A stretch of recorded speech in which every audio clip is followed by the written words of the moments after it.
Hey everyone, today we have the pleasure of hosting the exceptionally talented Jade Ernest, a celebrated wedding photographer based in vibrant Houston, Texas. Jade has extensive experience in the wedding industry, offering not only photography services, but also videography and content creation. While she has been resistant to AI in general, she feels like Polarr Next may have just changed everything for her. Today, Jade joins us to share her first impressions of using Polarr Next and her thoughts of the future of photo editing. Don't forget to hit the like button and subscribe as we dive into this exciting journey with Jade. What's up, everyone? Welcome back to another interview. Today, I've got Jade Ernest with me, a photographer all the way from the great state of Texas who just survived a tropical storm or hurricane. I don't know if it was a hurricane when it landed, but just survived just to be here today. So you should all feel very special. But Jade, why don't you go ahead and introduce yourself and tell us who you are and what you do. Hi, I'm Jade. I am a wedding photographer, dabble in kind of like the maternity family lifestyle side, but weddings are my bread and butter. I am currently in Houston. So we did get a pretty bad hit of what actually turned out to be a hurricane at the very end. Wow. But I'm fortunate enough to say that I was able to make it here with power. Let's go with power. Gee, thank you so much for joining with me. We're going to get to know you as a photographer. We're going to check out your photography, your style, all that good stuff. So, you do weddings, you dabble with maternity. How long has your journey been? How long you been shooting for? I've been shooting since 2011. I started off with video, sports video. Okay. Nice. And then along the way, I figured out I don't want to do sports video for the rest of my life. So let me pivot. And I took portraits for a couple years, and then weddings, I kind of fell into them after one of my family friends asked me to shoot his elopement. Yeah. 3 people total, including the bride and groom and the officiant. And I was just extra, very small space. But once the edits were finished, I was kind of like, okay, I can do this. I can do this. So went through styled shoots, photo shoots, just testing the waters, and finally fell into weddings full-time 2017. And I haven't stopped since then. Nice. One thing you said, and I want to bring this up because it's pretty funny, but it's really great. You know, when you're telling me about weddings and stuff like that, and I was like, oh, wow, you must really love it. Like must be very extroverted and out there and everything. And you're like, definitely not. Yeah, no. It is one thing that I am proud of myself for every day. Kind of that being an introvert in the wedding industry is really hard because you're talking to new clients, you're getting to know people, and then just as quickly you're off to editing and you're like, oh man, I won't see them again. And you got to like restart and get to know new people. And it's draining as an introvert, but brings me so much joy to see, you know, grandma and grandpa in one place with a happy couple, or, you know, family members that are joining together for the first time only because 2 people got married. And as an introvert, it's easy to have a camera in my hands at a wedding where I know no one, because I know I'm there for a purpose. And I was invited to shoot instead of trying to feel like I'm only paid to be here, you know? Yeah, that's really good. I love what you said about, you know, being proud of being, you know, doing what you do as an introvert. That's really great. You know, I would suspect that introverts are pretty good at editing, you know, spending all day inside, prefer to be at the computer and stuff. Do you love photo editing or what? I have always loved editing more than I love shooting. I believe it is an introvert thing to kind of be in your own head and work on the task in front of you. But at the same time, I feel like it's such an intimate feeling that with editing, you can kind of enhance those feelings without changing the moment. I'm taking a second to process that. That's really great. That's so good. What's your workflow currently like? My workflow is, so in the beginning, I started off not color grading footage very heavily. Because with video, it's kind of like, if you know about LUTs, you're set. Yeah. If you don't know about LUTs, get it right in camera. But photos, I started off with Lightroom, I want to say. Okay. And early edits were very inspired. We'll say inspired. I was never a fan of the whole like very bright photos. I like to take down the vibrance and kind of work with it from there. But now there was a period of time where I was like, okay, I'll process through Bridge and I'll go through Camera Raw to edit. Solely because there was that one Lightroom release that was super buggy, and I lost like 3 catalogs of edits at that time. Not a happy camper with Lightroom. But now, currently, the process is once they're all backed up, send them through a culling software, double check the culls, and then send them into Lightroom. Yeah. But I would love to process differently, solely because Lightroom and Adobe are not the end all be all. So I'm always looking for something different to add to my workflow. Nice. And aside from what we're going to talk about Polarr Next, have there been any other programs, any culling or editing programs that you've dabbled with or checked out in that pursuit? I have. One thing that I always look for in my software is compatibility with mobile devices. And so because I use my computer, I use my iPad, I use my phone, just depends, right? Yeah.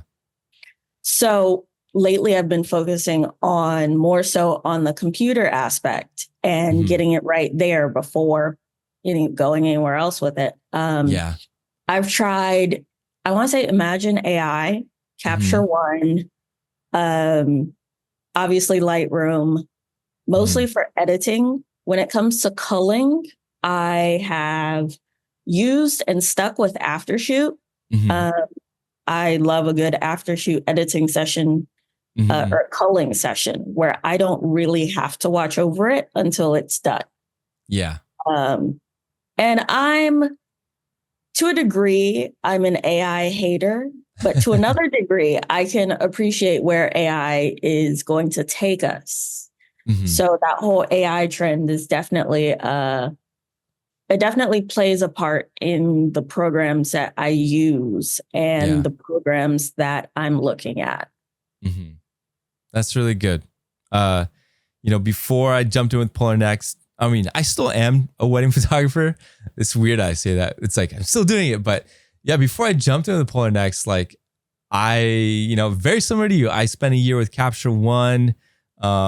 It was really great. And I liked how fast it was compared to Lightroom. And then Lightroom had some other features that came out. I was like, okay, I'll go back. But then, Imagine and then Aftershoot, I used those for a bit and getting to experience everything. And already, even those programs have also changed, and I'm sure they've improved in the way they do things. But as you said, AI no longer, going from being this new tech trend to it's really becoming something that is here to stay, and, sooner or later, like Lightroom is going to heavily involve more AI features. It already has a couple things like noise reduction and generative fill and stuff. But, AI as a tool, as an assistant, as a helper, it's getting better. And, last year in November, I just understood it's not a matter of if, but just who's going to implement it the best, and how it's going to go down. And so, finding that program that's going to work best for you in your workflow, that's what it was all about. And so, with Lightroom, because I was already struggling with how slow it was hard to really fully get into Imagine and Aftershoot, because even though the experience with those was faster and I could just send my catalog to them, edit, come back down, I still had to trug through Lightroom and work through that. And so Polarr Next was like a kind of a breath of fresh air where I was like, wait, this is a totally different program. Wait, and you're telling me it works in Google Chrome? What is this? So with that being said, I did meet with you earlier and give you a little tour. Like, what was your impression of Polarr Next? First impression, I was a little bit skeptical because it's so hard to get on top of the train for a new program. Mm-hmm. And being a partial AI hater, I was like, oh, this might not be, something I'm looking for, but could be. So I was open to it, skeptical, but open. I have definitely developed my thoughts since then. Mm-hmm. And it has gone from skeptical to confident that this is what I need in my life, quite honestly. Wow. That's pretty awesome. And I can't wait for you to dive in more, because I know when we went through a tour and I was showing you, and when I was showing you, it was pretty bad because the connection I was on was real slow. So I was like, oh man, it's not showing you like how fast it really could be once you're on your home internet, like how fast it imports and it moves through. So I'm glad that you stuck through it and then you're able to dive in on your own. And with that said, let's go ahead and dive in. I'm going to switch up the scene and I'm going to show your desktop. And then if you could just kind of bring us through going into Polarr Next, creating a project, and then editing that project how you would normally edit. Okay. I am excited to hit the launch web app button. I've been excitedly waiting for this process. Let's go. Obviously, create new project, and I have a pre-selected folder. I culled through them, and I was like, "Oh, well, we can just go through this one." Okay. And then I'm going to use. Actually, we're going to create a new style because. I don't know how I want to re-edit these yet. Okay. So we're just going to roll with it. This is actually one of my favorite galleries. Mm-hmm. It was shot at a venue in Dallas, like right outside of Dallas. Mm-hmm. And at the beginning of it, they booked photo and video. Oh. So through me, I offer photo, video, content creator, film, things like that in separate packages. Wow, that's a lot. Yeah. Originally, I was going to drive up, but at the last minute, a couple people weren't able to go. Mm-hmm. So it was me and one photographer, one of my friends. She's also a professional photographer. Mm-hmm. So we hopped a flight to Dallas that morning. We left at about 7 a.m. Got there close to 9. My best friend lives in Dallas, so he picked us up, dropped us off. And when I tell you it was 12 hours of being on our feet. Wow. 12 hours of being on our feet. Wow.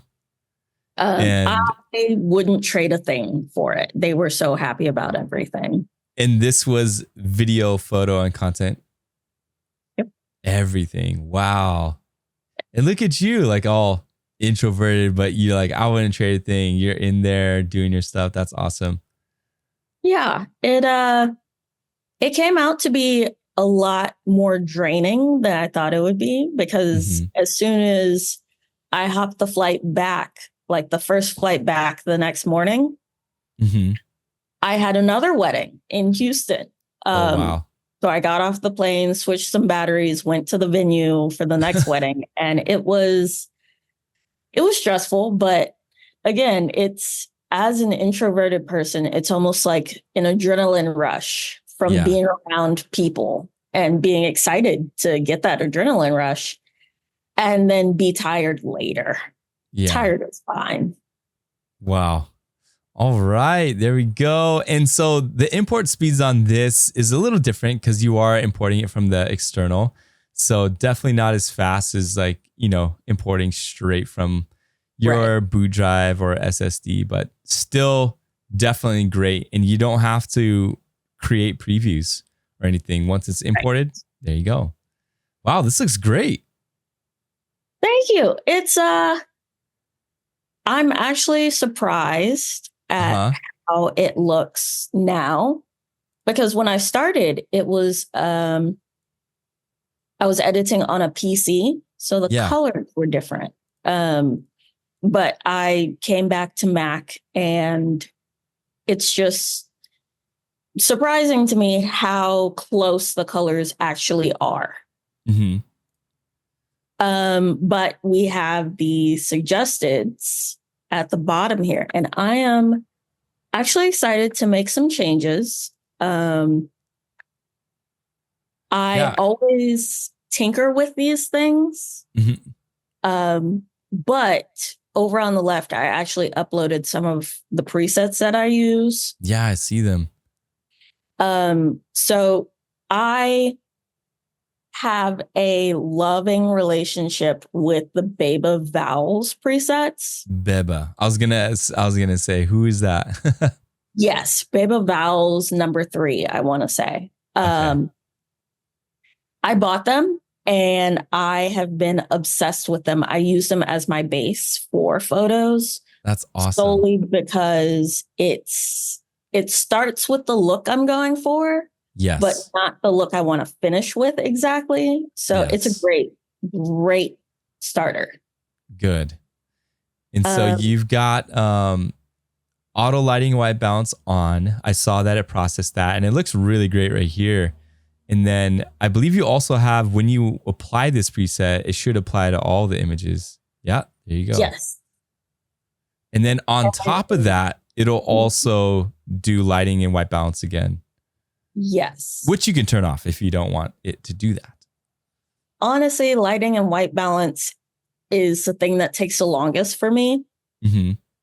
Because venues like this, we shot from, I want to say 10 a.m. to like 9 p.m., 9 or 10 p.m.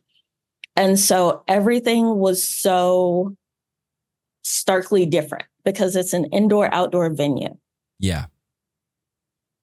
So the white balance looks great. And I love that I don't have to do that. Because just like this is early in the morning in the shade. Yeah. This was sunset. Yes. So the fact that they look so consistent is a really big thing for me. Yeah, that's really good. And this is just starting out. You haven't even dialed in your look and, done all that. So this is great. I like it.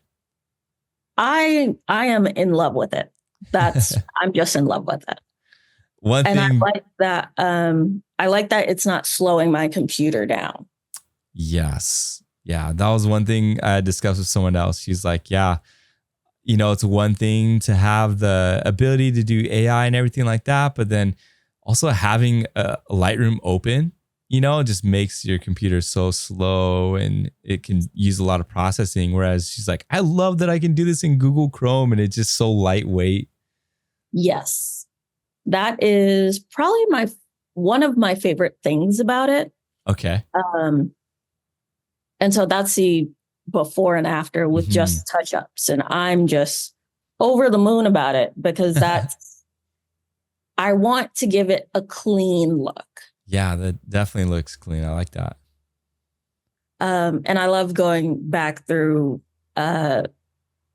kind of the before and afters, because it's a reminder of what I want to tweak instead of kind of like trying to reference what the original looked like. Nice. And of course, I haven't even touched this one yet. And this is exactly what I'm going for. Wow. Just kind of that timeless, clean look. Sometimes I do these awkward angles. Yeah. Solely because I want it to focus on details. Yes. Like the ring here, necklace. Right. Yeah. But at the same time, I kind of want I want to have that ability to zoom out and make the awkward angle in editing. Nice. So how, I know you've had a couple of days worth of playing with this. How has it been navigating the editing panels, like the basic color grading, all that stuff? It's actually been really smooth and really intuitive. And that's one thing I really, really value. The fact that I don't have to think about things. When I'm editing, the thinking is the last thing I want to do because I put so much thinking into shooting and that's good. Like helping with the shooting, that I just want to be able to go by colors. I just want to match color. That's a really nice crop, I gotta say. I like that you use the predetermined dimensions rather than just like grabbing. And you know, the attention to the thirds, like that's a really nice crop there. I love it. Thank you.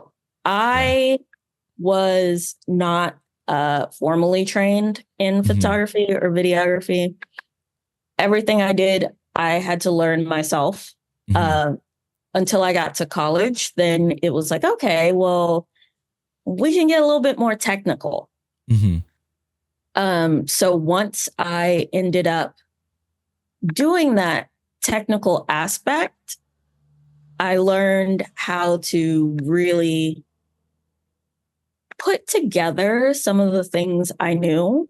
Yeah. Because even now, one of my shooters might, we go back and forth about this, but I like to shoot by eye and kind of say, okay, this looks too bright in camera. Let me tinker with it.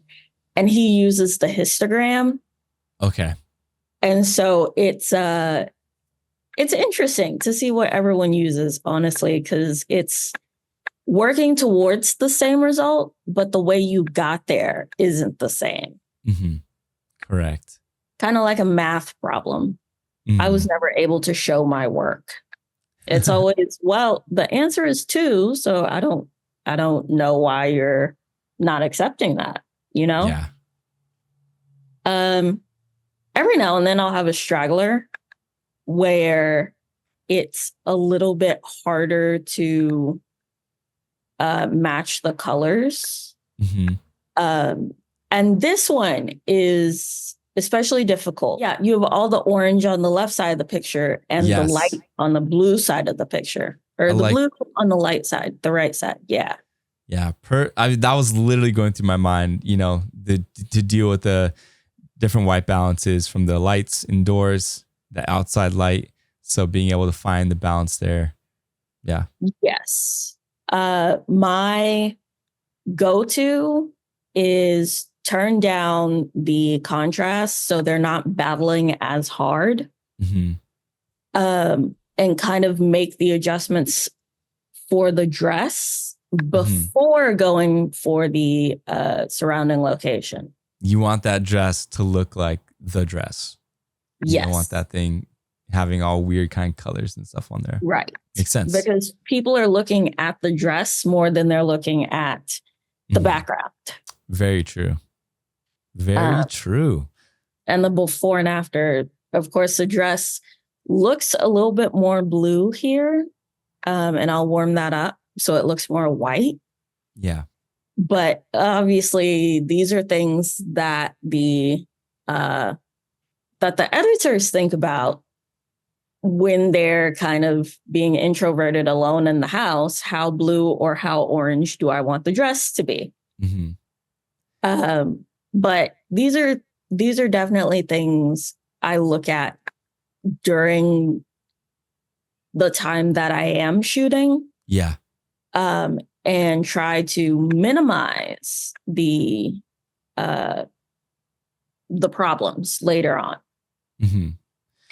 Now, the photography side for this wedding was handled by my friend Brittany, amazing photographer, but she was an associate. So I had the chance to edit everything together. Okay. Nice. I was going to say, so this camera, is this your camera that she shot with? No, I am not an Nikon person. Oh, okay. Yeah, I am. She is Nikon. Okay. But I'm used to Sony and Fuji colors. Okay. So it's been a process kind of adjusting to different colors. So when I look for second shooters, one thing I always say when I'm looking for them is it doesn't matter to me what you shoot on. You just need to know how to work your camera. Yes. Perfect. Love that. I'll say this in, regardless of whatever brand, like when you started editing with that first image, I was like, dang, the dynamic range is really nice. And then like the second and the one with the father, and then this one, I'm like, it's really cleanly bringing everything out really nicely. And then I looked at the camera make and I'm like, oh, it's a Nikon D750. What the heck? Mm-hmm. I thought you were editing Canon files or something for some reason, but no. Great. Yeah, it looks great. Yeah, no. It does look really good. The only thing I have about Nikons is they are bigger. So I was never able to hop that train. My preference for shooting photos right now is Fuji. And I thought about bringing in a Fuji gallery, but yeah, Fuji is very niche. Do you like those smaller bodies? Those I do like the smaller bodies. Yeah, they're not as heavy on my shoulders because I carry two of them. Mm-hmm. Meanwhile, if I put a Sony on with an 85, I'm kind of tipping. Okay. I love Sony. I love my Sony cameras. They're just bigger and heavier than the Fuji cameras. So, yeah, the Nikon colors are nice. I just prefer the Sony dynamic range and settings and things like that. Mm-hmm. And sometimes I do prefer the Fuji line for the purpose of not having to edit so heavily. Yeah. Nice. And that's not to say one brand is better than the other, but with Fuji files, if I say, okay, I want this picture profile on them, I can just deliver JPEGs right out the camera. Yeah, that is nice. I have some friends who have a Fuji and got it for that reason. Yeah. Yes. And they always look nice. And it's a lot easier to work with sometimes. Mm-hmm. Yeah, these are coming out good. They're coming out really great. So I'm excited to see what the AI does for the edits themselves.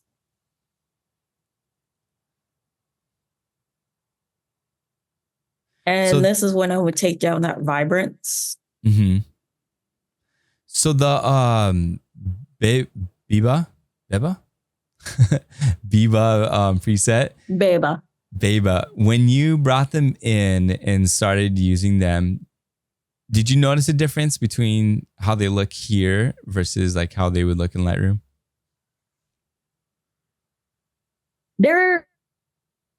For what I can see, there really is no difference. It came across the same, like the flatter white and the, I came back to this picture because I wanted to make it a little bit cooler.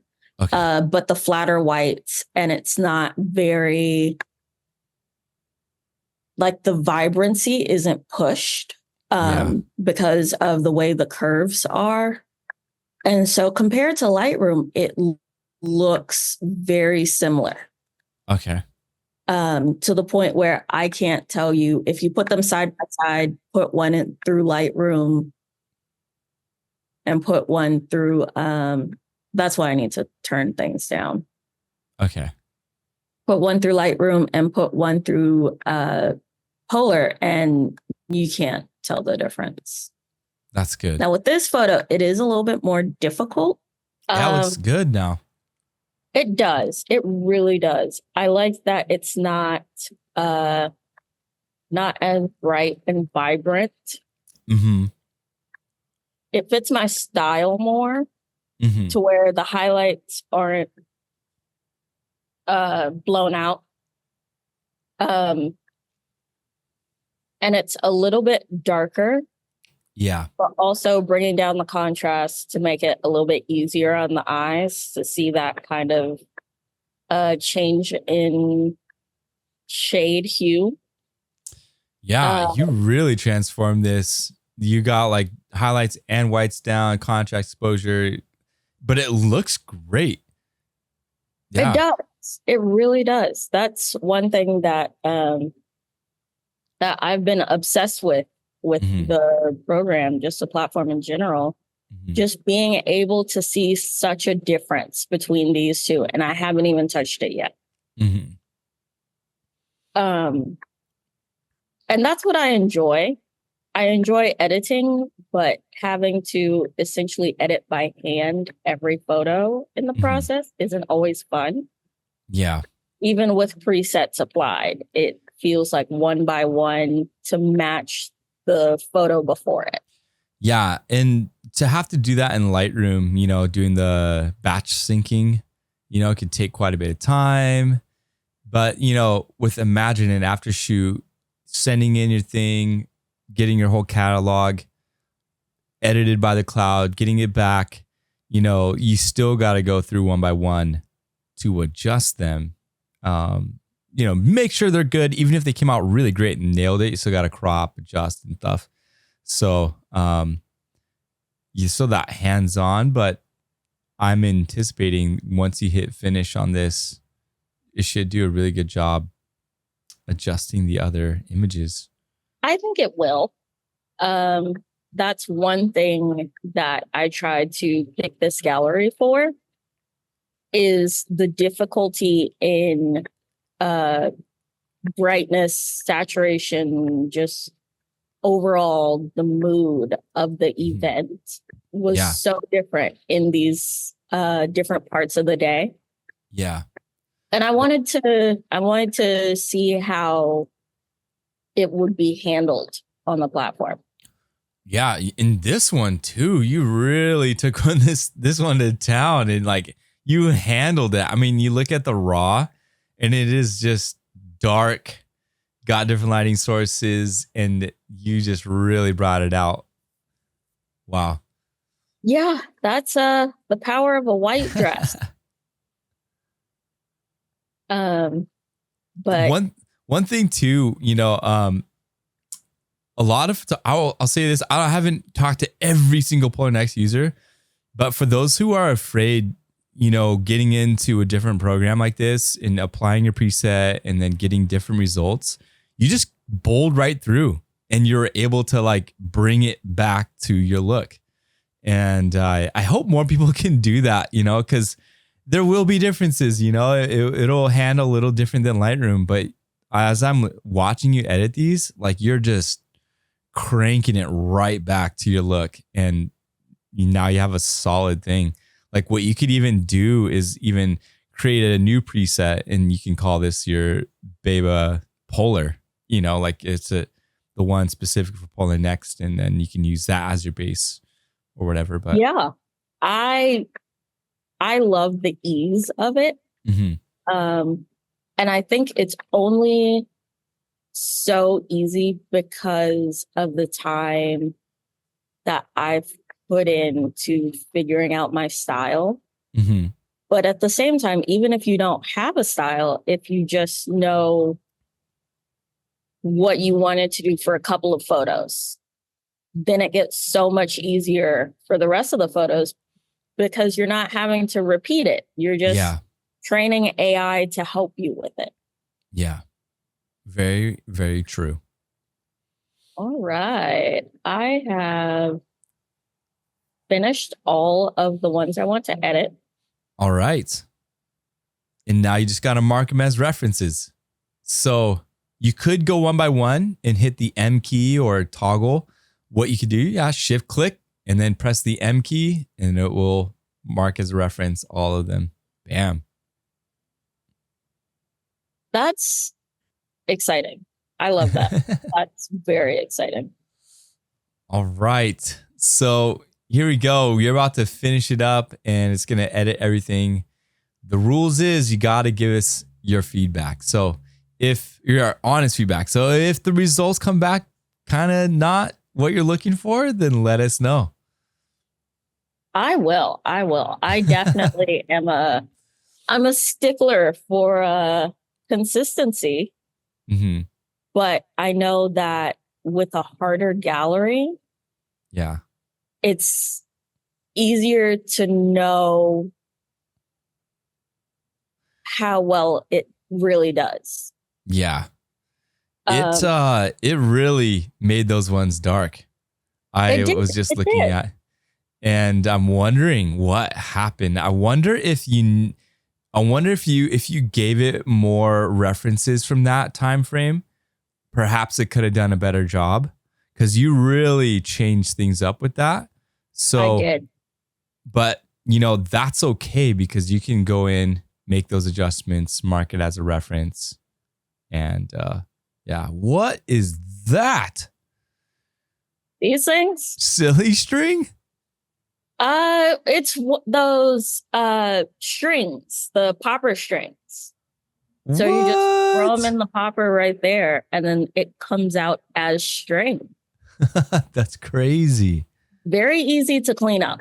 Wow. Because it won't ever come out of the popper, but yeah, these look great.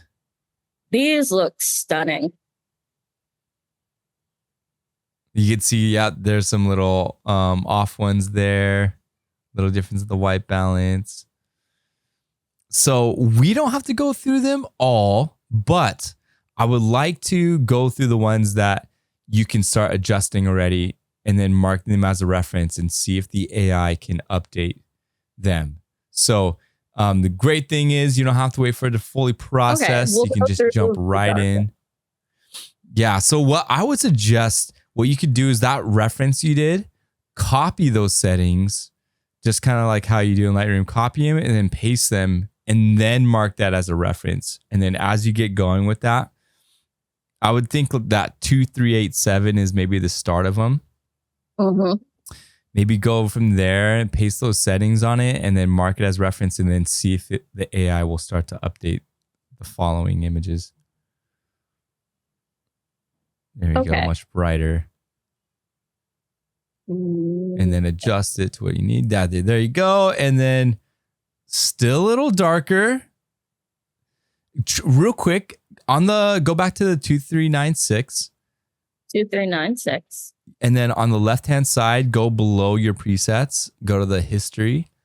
Okay, so it did make a difference. So you go original, and then the next one above the original is when you hit finish. That was the result. And then when you marked it as a reference, that's what happened there. So it did make a difference, but I know you could probably dial it in even more. Right. So if you did that, dial it in some more, mark it as a reference, it should start to update the other ones as well. Okay. So I'll have it there. There you go. Bam. Oh, there it is. Much better. They look a lot better like that. There you go. And it definitely takes some more learning there, but There you go. And that's also one thing too, you know, with like Imagine and Polarr or Aftershoot, you know, when they ask you for thousands of images, it is true that it does take hundreds and thousands to train really accurate profiles to get them dialed in. And with Polarr Next, you know, making it much easier to start off with 14, 20, 30, whatever.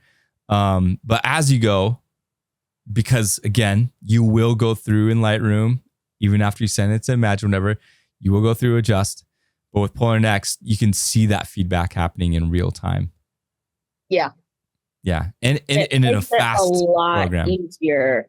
It's so much easier to even just tinker with specific photos. Yeah. Even without the AI, because it applied the base, it applied the adjustments from the other photo, the other references around it. It's just it feels so much lighter to look at a gallery instead of the trying interface. to think about how to copy and what goes wrong, things like that. Yeah.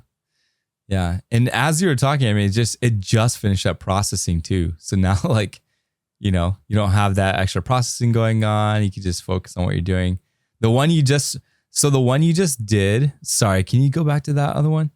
This one. Yeah, there you go. Mark that as a reference too and see if the AI will also update anything down the line. There you go.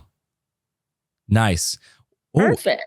Interesting. It went backwards. Try go to your settings menu real quick. In the bottom left, the gear icon. Here, even bottomer left. There you go.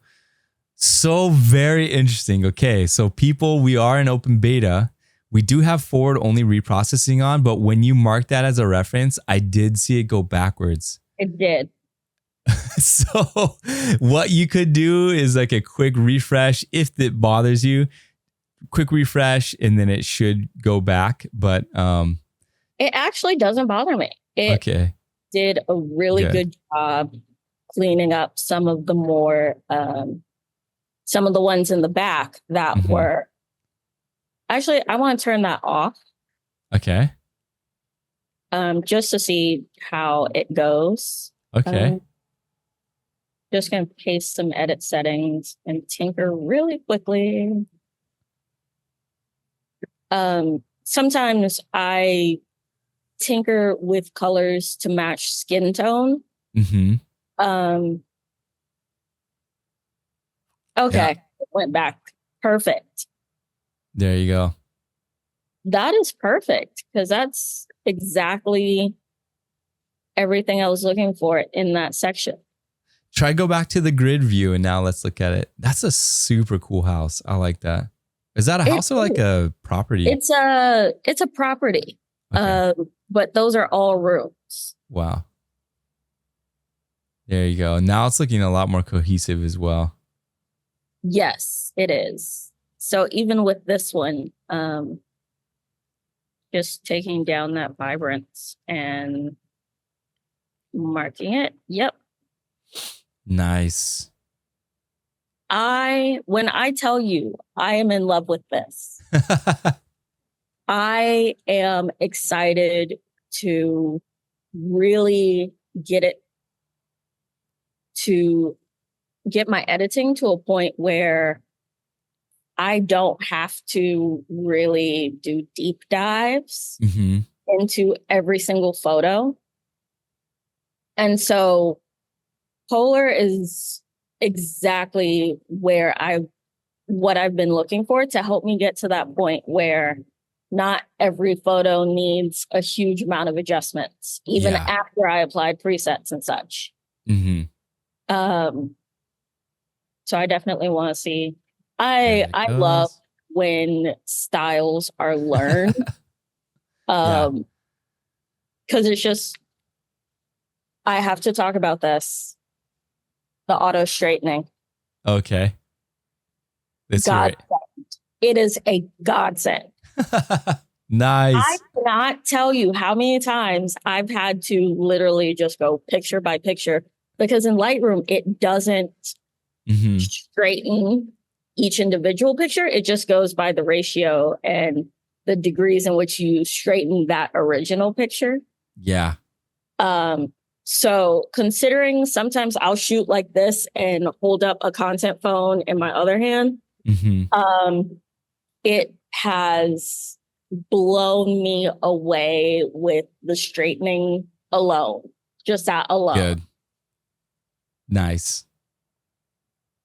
And the cool thing too is like for you, training the AI, doing this, sometimes the auto straightening doesn't work, but the more you use it, the better. But what you got going on in the top right corner where it says Jade's AI style, this is a style that will be continually evolving as you use it, and as wedding photographers, we usually shoot at the same places a lot of the time, same venues, and you can rename this, the name of the venue, or you can even do it by the couple's names, whatever you like to do. But in the future, you have this style trained, and you're going into the next album not having to edit all those references, but you're going to use style from a previous project, import this style file, and then it'll start to edit the entire project already. And then you can just jump in, start marking new references, and it just continues to grow and grow and grow and get better. All right. So Jade, how was that experience for you, being able to go through, edit those references, and then see how the AI performed editing the whole project? The experience was very smooth for me. I often judge the usefulness of an application based on whether I can explain it to a friend or my mom or, another creative. And quite honestly, I did enjoy my time. And I explained it to a couple of my friends and my mom and other photographers. And they absolutely understood from the beginning. Even your mom? Even my mom. I taught my mom photography, videography, and she was like, oh, maybe that's something I can use. I was like, yep. That's awesome. So I really enjoyed watching you edit your pictures. I thought you really crushed it as far as applying that preset, which looked good already, but then you really like handled it and really harnessed some of the more challenging lightings. And to me, that was encouraging because, again, like I said, I think there's some photographers who might try us and feel like, oh, whoa, definitely different results from what I get in Lightroom. But you really were able to use it, tweak it, play around with it, and get it to. Was that a problem trying to do, or was it a good experience? It was a good experience. It was very intuitive. I didn't have to change anything I knew or originally did. I did everything as if I was in Lightroom doing it. So it was very easy to understand and to work with from there. It very much looked like it. And there's some beautiful shots in there. All right. So we're going to wrap this up. If you had anything else to say, anything you want to say to users who might be hesitant to use this or switching from Lightroom, what would you say to that? If you are switching from Lightroom, but you're still hesitant, just remember AI is your friend, but with Polarr, AI is your best friend. Oh man, I love that. Polarr is your best friend. And that's great. And I honestly can't wait to see you use this more in the last, week and a half that we've gotten to connect. There's going to be so many more weddings, engagements that you're going to do, hopefully using Polarr Next. And I can't wait to get an email, be like, Aaron, I've really dialed in my style. I've got 1,000 trained on this and it's just killing it. I don't even have to do much anymore. It's just bam. I think you can get to that point. I think I will get to that point. I definitely won't stop using it anytime soon. Okay. So we'll see.